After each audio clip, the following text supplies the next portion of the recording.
Good afternoon, family. So Easter is coming, and a lot of people are feeling uncertain. We're very anxious. We're very stressed because of the pandemic going on. As long as we are, people don't want to wear masks. They don't want to do this. They don't want to do that. They don't want to socially distant. You know what? We got to try and stop thinking of ourselves and think of each other. We need to go out and help other people, do things for others to help them get through this time. We're not holding the cards on knowing exactly what everybody's going through in this thing.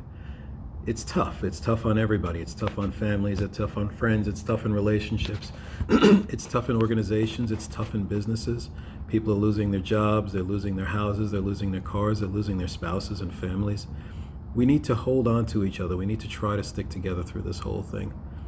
This just came to me as I was sitting here, and God said, you need to talk to people because people are really getting freaked out over this whole pandemic, and they need to hear some kind and reassuring words and encouraging words. Well, I encourage you to go out and say hello to your family. Go visit some friends. Go visit people that you haven't seen in a while. Call people that you haven't seen in a while. Reach out. Reach out. Even if it's just to a neighbor, okay, or the guy down the block that you just waved to. Next time you go to wave, stop and say, hey, how you doing? How's everything going? We really need to stick together. A lot of this pandemic, if not all of it, is a spiritual battle between good and evil, between right and wrong. Satan wants to divide us, wants to keep us separate so that we don't have strength in numbers. We are alone, and we are at his mercy to have him freak us out and give us fear and give us stress. But we could choose not to have fear, not to have stress, to love each other, to take care of each other, to be there for each other, to open our eyes and say, hey, you know what? I haven't called this relative, or I haven't called this person in a while. Or let me reach out to see how this one's doing or that one's doing.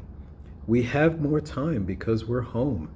We can't go out and do as much as we want to do, so we may as well be home and reaching out to other people and helping them if they need to be reached out to.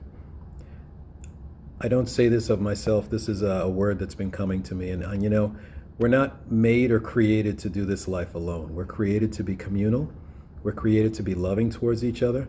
We're created to help take care of each other. We're not created to keep everything that we have for ourselves. We're made to go out there and share what we have and what we've received, because everything that we receive is a blessing from God. It's nothing that we've done, although we may have worked for the money.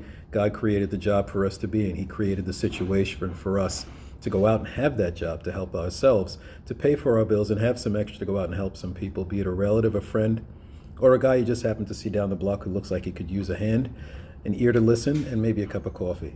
Reach out. God bless you all, and these are his words for you.